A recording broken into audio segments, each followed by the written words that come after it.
Hello everyone, welcome back to a online solution. मैं हूं अशफाक। तो कैसे आप लोग, यहाँ पे आप लोग के लाया हूँ नॉन हिंदी का यहाँ पे बेस्ट इंपोर्टेंट क्वेश्चन लाया हूँ 30 जो है वेरी वेरी इंपोर्टेंट, जो कि एग्जाम में बहुत बार पूछा गया है। तो एक भी क्वेश्चन स्किप नहीं करना, आप लोग को पूरा सवाल देखना है और पूरा सवाल को हल करने की कोशिश करना है। बहुत ही इंपॉर्टेंट, ये खास कर बिहार बोर्ड के लिए आता है नॉन हिंदी। और नॉन हिंदी अक्सर जो है मुस्लिम स्टूडेंट जो है इस लेसन को सिलेक्ट करते हैं, ठीक है ना। और जो हिंदू स्टूडेंट है तो उसके लिए गौधुली हिंदी होता है, ठीक है। तो ये नॉन हिंदी है। तो चलिए स्टार्ट करते हैं, वीडियो को वन बाय वन करके देखेंगे और सभी सवाल को जवाब नीचे कमेंट बॉक्स में जरूर कमेंट करना। और टोटल 30 में से कितना सही बनाए उसको आप जरूर कमेंट करना। ओके, सबसे पहला सवाल हमारा यहाँ पे, कर्मवीर पर्वतों को काट कर क्या बना देते हैं? ऑप्शन ए नदी, बी में सड़क, सी में गुफा, डी में महल। तो आप कविता पढ़ेंगे करमवीर के बारे में। तो करमवीर जो पर्वतों को काट के क्या बनाते हैं? सड़क बनाते हैं ना।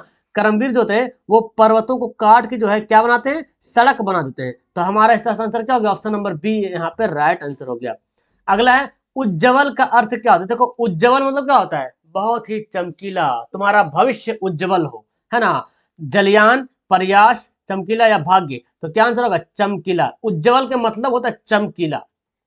अगला है, बाल गोविंद भगत का बेटा था, मतलब कैसा था? बाल गोविंद भगत के बारे में पढ़े हैं आप लोग।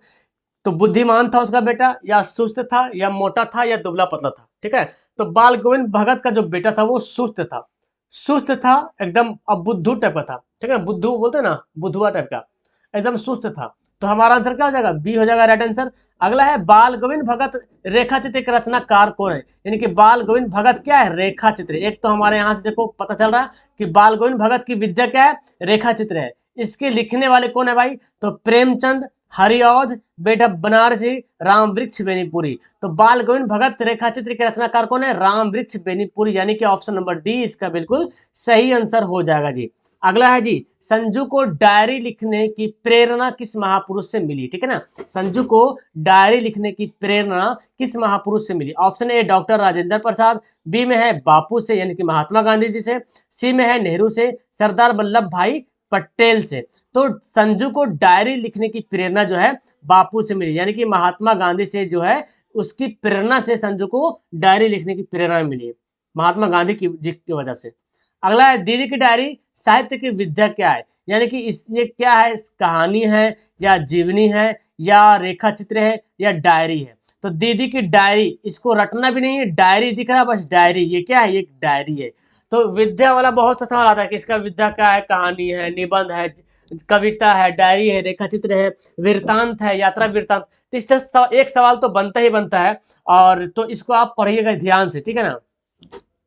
अगला सवाल है, पीपल पाठ की विद्या क्या है? पीपल क्या है? कहानी है, निबंध है, डायरी है, कविता है। तो पीपल जो है ना कविता है। क्या जी? पीपल जो है वो कविता है ना। पीपल के पेड़ पड़े होंगे, तो पीपल जो एक कविता है। तो हमारा आंसर क्या हो जाएगा? ऑप्शन नंबर डी हो जाएगा। ओके, चलिए अगला सवाल है, आचार्य शिव पूजन सहाय द्वारा रचित पाठ कौन है? यानी कि इनमें से कौन सा पाठ है जिसको आचार्य शिव पूजन सहाय के द्वारा रचा गया है? खेमा, दीन बंधु निराला, विक्रमशिला, बच्चे की दुआ। ठीक है, तो आचार्य शिव पूजन सहाय जो है वो दीन बंधु निराला को लिखे हैं। आपके लेसन में जो दीन बंधु निराला है उनके राइटर कौन है? उनके रचनाकार कौन है? आचार्य शिव पूजन सहाय।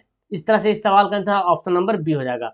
अगला सवाल है, खेमा शीर्षक कहानी के केंद्र में है। यानी कि केंद्र के में है कि मतलब ये हुआ कि इसका मेन पॉइंट क्या है, इसका मेन बातें क्या बताना चाहता है ना। मेन बात इसमें क्या बताना चाहता है? बाल सॉरी बाल बाल होगा, बाल विवाह, बेमेल विवाह, या बाल मजदूरी, या विधवा विवाह। तो देखो खेमा में एक छोटा बच्चा होता है, उसे काम करवाता होटल में, तो उसको बाल मजदूरी के मतलब उसको उजागर के लिए, बाल मजदूरी को कम करने के लिए है ना, इसकी समस्याओं को बारे में बताने के लिए यहाँ पे लिखा गया इस कहानी ये। ठीक है, खेमा को, तो खेमा कहानी भी है, ठीक है ना। और बाल मजदूरी के बारे में बताया कि बच्चा जो है होटल में छोटा छोटा बच्चा जो होटल में काम करता है तो वो सही नहीं है, उसको पढ़ने का उम्र है तो वो मजदूरी कर रहा होटल में बैठ के, है ना। तो ये बाल खेमा जो है एक नाम है, लड़का कराता है जो कि बाल मजदूरी करता है होटल में, ठीक है ना। आंसर क्या हो जाएगा? सी हो जाएगा। खुशबू रचते हैं हाथ कविता के रचयिता कौन है भाई? मोहम्मद इकबाल है, या अरुण कमल है, शंकर शैलेंद्र या गोपाल सिंह नेपाली है। तो खुशबू रचते हैं हाथ, बहुत इंपॉर्टेंट यहाँ पे। तो इसके रचनाकार कौन? अरुण कमल। इसमें होता क्या ना, खुशबू रचते हैं हाथ का मतलब जो बच्चियां जो होती है, छोटी छोटी बच्चियां होती है, अगरबत्ती को बनाती है ना ऐसे हाथ करके, मतलब छोटी छोटी बच्ची जो है छोटी छोटी हाथों से अगरबत्तियां को बना रही है ना, तो वही बोला जा रहा है खुशबू जो है हाथ से रचा जा रहा है। ये कविता लिखा गया अरुण कमल के द्वारा, ठीक है। अगला है दर्दमंद और वंचितों की हिफाजत का संकल्प निहित है। मतलब इन ऑप्शन में से कौन ऑप्शन है जिसमें दर्दमंदों और वंचितों के बारे में बताया गया, उसकी हिफाजत के बारे में बताया गया? कबीर के पद में, या पीपल में, या बच्चे की दुआ में, या सुदामा चरित्र में? तो दर्दमंदों और ज़ईफों की हिफाजत करना पड़े होंगे, तो ये है बच्चे की दुआ में, ये कविता है बच्चे की दुआ, ठीक है ना। इसी में जो है दर्दमंदों और वंचितों की हिफाजत के लिए संकल्प किया गया, इरादा लिया गया, दुआ मांगी गई। ऑप्शन नंबर हमारा सी हो गया। अगला है मैं स्त्री वध नहीं करूंगा, यह पंक्ति किसने कही? है ना, मैं स्त्री वध मतलब मैं स्त्रियों को नहीं मारूंगा, मैं स्त्रियों से युद्ध नहीं करूंगा। ये जो लाइन है ये किसने कही? पद्मा ने, या तो फिर सैनिक ने, या सेनापति ने, या अशोक ने? तो ये जो है ना अशोक ने बोला था, ठीक है, अशोक ने बोला था। कलिंग का युद्ध हुआ था जी, आपको पता है कलिंग का युद्ध हुआ था 261 ईसा पूर्व में, है ना, ईसा पूर्व में। तो उसी में जो है ना अशोक ने बहुत सारे लोगों को मारा था, तो उसके बाद फिर कसम खा लिया था कि अब जो है हम किसी को वध नहीं करेंगे, खास करके स्त्रियों पे वध नहीं करेंगे। और बुद्ध मजहब को ना इन्होंने स्वीकार कर लिया था, बुद्ध मजहब को। ऑप्शन हमारा डी हो गया। अशोक का शस्त्र त्याग एकांकी किसकी रचना है? देखिए अशोक का शस्त्र त्याग क्या है? अगर इसका विद्या पूछा जाए कि अशोक का शस्त्र त्याग का विद्या क्या है, तो एकांकी हो जाएगा। मतलब जैसे निबंध है, कौन रेखा चित्र है, तो अशोक का शस्त्र त्याग क्या है? एकांकी है। इसके राइटर कौन है जी? प्रेमचंद है, या राम वृक्ष बेनीपुरी है, या शिव पूजन सहाय है, या वंशीधर श्रीवास्तव है? तो हमारा आंसर हो जाएगा वंशीधर श्रीवास्तव जो है अशोक के शस्त्र त्याग इसके राइटर है, लिखने वाले हैं, ठीक है ना। तो यहाँ पे हमारा राइट आंसर हो गया। अगला सवाल पढ़ते हैं जी। गोदी में पियावा चमक उठे सखियां चिहुक उठे ना गाते थे, ये कौन गाते थे? ये जो लाइन है ना, ये लाइन कौन गाते थे? कर्पूरी ठाकुर गाते थे, या तो फिर निराला गाते थे, या तो कबीर गाते थे, या तो फिर बाल गोविंद भगत गाते थे? बहुत इंपॉर्टेंट सवाल है। तो गोदी में पियावा चमक उठे सखियां जो चिहुक उठे, ये जो गाते थे लाइन है, ये बाल गोविंद भगत गाते थे ना। तो इसके बारे में तो पढ़े ही हैं कि आप अपने बेटे की जो मौत हो जाती है, इसका बेटा जब मर जाता है तो फिर और गाते हैं जोर जोर से, और खुशी खुशी गाते हैं। तो बताया जाता है कि मरने पे जो और खुशी मनाते हैं, ठीक है ना। तो ये लाइन उन्हीं का है, बाल गोविंद भगत का है। अगला है रांची से हुंडरू की दूरी कितनी है? रांची से हुंडरू पहुंचना, हुंडरू का जलप्रपात जो जानते हैं, ठीक है ना। तो उसकी दूरी कितनी है जी? 10 मील, 20 मील, 27 मील, या 30 मील? तो क्या हो जाएगा? 27 मील है, ठीक है। रांची से पुरुलिया नाम का एक जगह है, एक 13 मील आता है, वहां से फिर 14 मील जाता है, ठीक है ना, पुरुलिया से फिर वहां। तो इस तरह हमारा आंसर ऑप्शन नंबर सी हो जाएगा। हुंडरू का जलप्रपात यात्रा वृत्तांत किसकी रचना? देखिए हुंडरू का जलप्रपात, देखो जब भी आप याद करो ना, देखो विद्या का नाम अपने आपने आसानी से याद करना है, ठीक है ना। जैसे कि अगर हमको याद करना पीपल, तो हमेशा पीपल नहीं बोलना, पीपल के साथ क्या बोलना? कविता। क्या बोलना? पीपल कविता। और उसका रचना करी तो पक्का याद करना, पीपल कविता, पीपल कविता, ठीक है ना। उस तरह से हुंडरू का जलप्रपात यात्रा वृत्तांत, इतना बात आपको याद रखना है विद्या। बाकी राइटर का नाम तो आपको याद ही है। इसके लिखने वाले कौन है? कामता प्रसाद सिंह है, या प्रेमचंद है, या राम वृक्ष बेनीपुरी है, या अयोध्या सिंह उपाध्याय हरिऔध। तो हुंडरू का जलप्रपात बहुत ही इंपॉर्टेंट चैप्टर है, और इसके लिखने वाले कामता प्रसाद सिंह। ऑप्शन नंबर क्या हो जाएगा? ए हो जाएगा। बाकी सबका राइटर का नाम आपको पता होना चाहिए कौन किसका राइटर है। विक्रमशिला है ना, जो कि भागलपुर।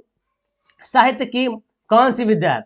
विक्रमशिला साहित्य की कौन सी विद्या है? कहानी, निबंध, एकांकी, जीवनी? विक्रमशिला जो है इसकी विद्या का नाम बताना है। विक्रमशिला क्या है? तो ये एक निबंध है। क्या है? निबंध है, ठीक है। तो कौन सी कहानी, कौन सी निबंध, कौन सी एकांकी? तो एकांकी पता चल गया, एकांकी सिर्फ एक ही है लेसन में, जो कि अभी हम पढ़ चुके हैं। अगला है विक्रमशिला में कितने अध्यापक रहते थे? 500 या 1000 अध्यापक, या 1500 अध्यापक, या 2000 अध्यापक? विक्रमशिला में कितने अध्यापक रहते थे? तो 1000 अध्यापक रहते थे विक्रमशिला विश्वविद्यालय में, ठीक है ना। ऑप्शन क्या हो जाएगा? बी हो जाएगा राइट आंसर। नेक्स्ट है बिहार की बेटियों की असाधारण विशेषताओं का उद्घाटन किया गया। यानी कि इसमें से कौन सी आपकी रचनाएं हैं किताब में जिसमें जो है बिहार की बेटियों के बारे में असाधारण विशेषताओं का उद्घाटन किया गया, करमवीर में या विक्रमशिला में या खेमा या हौसले की उड़ान में। तो जो बिहार की बेटियों है ना, बेटियां हैं, उसको हौसले की उड़ान की कविता के माध्यम से उसको बताया गया, सॉरी निबंध है, हौसले की उड़ान एक निबंध है, इसके माध्यम से बताया कि बेटियों को क्या करना चाहिए, अपना मतलब हौसला कैसे बढ़ाना चाहिए, इस तरह से, ठीक है ना। तो आंसर क्या हो जाएगा इसका, डी आंसर हो जाएगा। अगला है निम्नलिखित पाठ में विद्या नहीं सॉरी निबंध कौन है, निबंध यानी कि बच्चे की दुआ है या हौसले की उड़ान है या पीपल है या ठेस है। तो मैंने अभी बता ही दिया जी, पाठ निबंध। देखो बच्चे की दुआ ये क्या है, कविता है, बच्चे की दुआ क्या है, कविता है। हौसले की उड़ान ये है निबंध, यानी कि ऑप्शन हमारा क्या हो जाएगा, बी हो जाएगा राइट आंसर। तो ये निबंध हो गया। पीपल जो है वो कविता है, क्या है, पीपल कविता है। और ठेस क्या है, कहानी है, ठेस जो है वो कहानी है। तो इस तरह से हमारा आंसर बी हो गया। निंदा है, निंदा मतलब चुगली है ना, चुगली, चुगली, चुगली करता है ना कोई, तो बोलता है ईर्ष्या की माँ है या सॉरी ईर्ष्या की माँ का नाम है या ईर्ष्या की छोटी बेटी का नाम है या ईर्ष्या की बड़ी बेटी का नाम या ईर्ष्या की नानी का नाम है। निंदा, और निंदा से बड़ी है ईर्ष्या की बड़ी, यानी कि ईर्ष्या से भी ज्यादा बड़ा खतरनाक कौन है, निंदा है। मतलब निंदा मतलब समझ रहे ना, चुगली करना। और ईर्ष्या मतलब जलन, हम आपको देख के जल रहे हैं, वो ईर्ष्या है। और आपके बारे में हम बुराई कर रहे हैं ना किसी दूसरे के पास, उसको बोलते हैं निंदा। तो ये जलने से भी ज्यादा खतरनाक कौन है, निंदा। क्योंकि बड़ी बेटी तो जान रहे, बड़ी बेटी मतलब और ज्यादा खतरनाक। तो निंदा जो है ईर्ष्या की बड़ी बेटी का नाम है, ऑप्शन नंबर सी। दीनबंधु निराला बंगीय समाज में किस तरह घुल मिल जाते थे, दूध पानी की तरह, दूध दही की तरह, दूध मिश्री की तरह, दूध चीनी की तरह। तो दीनबंधु निराला जो है बंगीय समाज में दूध मिश्री की तरह जो है घुल मिल जाते थे, ठीक है ना, दूध मिश्री की तरह, जिस तरह दूध में मिश्री घुल जाता है ना। अगला है किसके पास खड़ा होकर पीपल कल कल छल छल सुनता रहता है, किसके पास खड़ा होकर पीपल जो है कल कल छल छल सुनता रहता है। तो पीपल का है, पीपल तो एक पेड़ का नाम है जी, है ना, जो कविता में दिया है, पेड़ का नाम है। और पेड़ के पास क्या गुजरेगा, निर्झर, निर्झर, ऑप्शन क्या हो जाएगा, बी। तो निर्झर जो है निर्झर जो है पीपल के पास जो खड़ा होकर क्या होता है, छल छल छल छल सुनते रहता है। जो पानी जो बहती है तो जो आवाजें होती है उसको बोलते हैं निर्झर, है ना। तो सुनते रहता है, ऑप्शन हमारा बी हो जाएगा। कवि हिरण के बच्चे को क्या आश्वासन देता है, तो कवि है और इसका नाम आगे आने वाला है। तो जो हिरण का बच्चा खो जाता है तो उनको बच्चे को बोलता है क्या कि रुक जाओ, तुम घबराओ मत, तुम्हारी माँ मिल जाएगी, तुम्हारी माँ आने वाली है। तो कवि जो है ना हिरण के बच्चों को ही बोलते हैं कि तुम्हारी माँ मिल जाएगी, डोंट वरी, है ना। सुदामा चरित्र यही है कि रचिता कौन है, सुदामा चरित्र के रचिता वो दूसरा था रा भटके हिरन, उसका तो वियतनाम करके नाम है, राइटर वियतनाम, डॉक्टर नी वी वियतनाम, और कविता भी है सुदामा चरित्र, ठीक है ना। यहाँ यहाँ पे मैं आपको होमवर्क दूंगा, ठीक है ना। सुदामा चरित्र के बारे में बताना आपको कि ये क्या है, ये कहानी है या कविता है, इसका विधा का नाम बताना, ठीक है, इसकी विधा का है। सुदामा चरित्र की विधा क्या है, कहानी, कविता, निबंध, एकांकी, जो भी है बताना। तो इसका राइटर कौन है, नरोत्तम दास, ऑप्शन नंबर ए हो जाएगा, नरोत्तम दास इसका राइट आंसर हो जाएगा जी। अगला है वकील साहब, वकील साहब थे। तो ईर्ष्या नाम का जो चैप्टर है ना, इसी में पढ़ना होता है। वकील साहब जो है बहुत ईर्ष्यालु है। देखो दयालु समझते हैं ना, दयालु जो कि बहुत बोलते हैं दयालु है। तो वकील साहब क्या है, ईर्ष्यालु, बहुत ईर्ष्या करने वाला, बहुत जलने वाला, इसको बोलते हैं ईर्ष्यालु, ठीक है। उम्मीद करते हैं कि आप लोग तो ईर्ष्यालु नहीं होंगे, इसलिए वीडियो को लाइक भी जरूर करेंगे। अगला सवाल है भक्ति काल के कवि कौन है। भाई ये कवि बहुत रीतिकाल भक्ति काल ही बहुत आता है, तो इसको याद कर लीजिएगा। गोपाल सिंह नेपाली, अरुण कमल, बिहारी या कबीर दास। तो भक्ति काल के जो कवि है वो कौन है, कबीर दास भक्ति काल के कवि है जी, ठीक है ना। Option number D right answer हो गया। अगला है सुदामा के पैर कैसे धुल गए। सुदामा चरित्र में भी बताया गया सुदामा के पैर जो है वो कैसे धुल गए। तो ऑप्शन है पानी से धुले थे या गंगा जल से या कृष्ण भगवान के आंसू से या विवस्ता से। तो सुदामा के पैर जो है ना कृष्ण भगवान के आंसू से धुल गए थे। कबीर ने कागज लेखी की जगह किसकी प्रतिष्ठा की। मतलब कबीर ने बोला कि कागज में जो लिखा हुआ ना उसको मत देखो बल्कि आंखें देखी, मतलब जो आंख से जो देखा है उसी पर विश्वास करो, है ना। जो आंख से देखा गया उसी पर ज्यादा विश्वास करो। कागज में क्या लिखा हुआ, कागज में तो हम और तुम कुछ भी लिख सकते हैं ना, किसी को भड़काने के लिए, किसी को बोलने के लिए जो चाहे लिख सकते हैं, ताकि आपस में दो समाज लड़ जाए, आपस में एक दूसरे को दोस्त दुश्मन बन जाए। लेकिन कबीरदास क्या बोलता है, बहुत अच्छा लाइन बोलता है कि कागज की लिखी नहीं, कागज में क्या लिखा है उसको मत देखो, बल्कि आपने जो बातें आंख से होते हुए देखी है ना, उसको सत्य मानो सबसे पहली बात। तो ऑप्शन हमारा बी हो जाएगा। लक्ष्मीबाई किसकी मुंह बोली बहन थी, बहुत इंपॉर्टेंट पढ़ना है यहाँ पे। लक्ष्मीबाई किसकी मुंह बोली बहन थी, झांसी की राजा की, लखनऊ के नवाब के, कानपुर के नाना की, या शिवाजी की। तो लक्ष्मीबाई जो है किसकी मुंह बोली बहन थी, कानपुर के नाना साहब की, यानी कि ऑप्शन नंबर यहाँ पे सी हो गया। तो इस तरह से हम लोगों ने नॉन हिंदी का 30 इंपोर्टेंट ऑब्जेक्टिव सवाल पढ़ा है, और ये जितना सवाल मैं पढ़ाया हूँ सारा सवाल जो है किसी ना किसी ईयर में आया हुआ है, और यही सब सवाल घूम घूम करके आते रहता है, ठीक है ना। तो घबराओ मत, बस इस तरह से तैयारी करते रहो, आगे भी बहुत ही बेहतर हो जाएगा। तो अब तक जिन्होंने भी कंजूसी किए होंगे और वो वीडियो को लाइक नहीं किए, तो लाइक तो जरूर करेंगे, अपने दोस्तों को भी शेयर करना, बता भी देना, और जो चैनल को सब्सक्राइब नहीं किए हो न्यू यूजर्स है ना, तो सब्सक्राइब भी करना, बेल आइकन को दबाना, और बेल आइकन दबाने के बाद ऑल पे प्रेस कर लेना, ताकि जब भी क्लासेस चलेगी तो आपको पता भी चल जाएगा, मैसेज चल जाएगा। तो फिलहाल यहाँ पे मैं आपको थैंक यू बोलना चाहता हूँ, बिकॉज आपने बहुत ही कीमती सा समय निकाला और आपने इस वीडियो को वॉच किया। ओके, दैट्स ऑल, मिलता हूँ नेक्स्ट वीडियो में, बाय बाय, टाटा।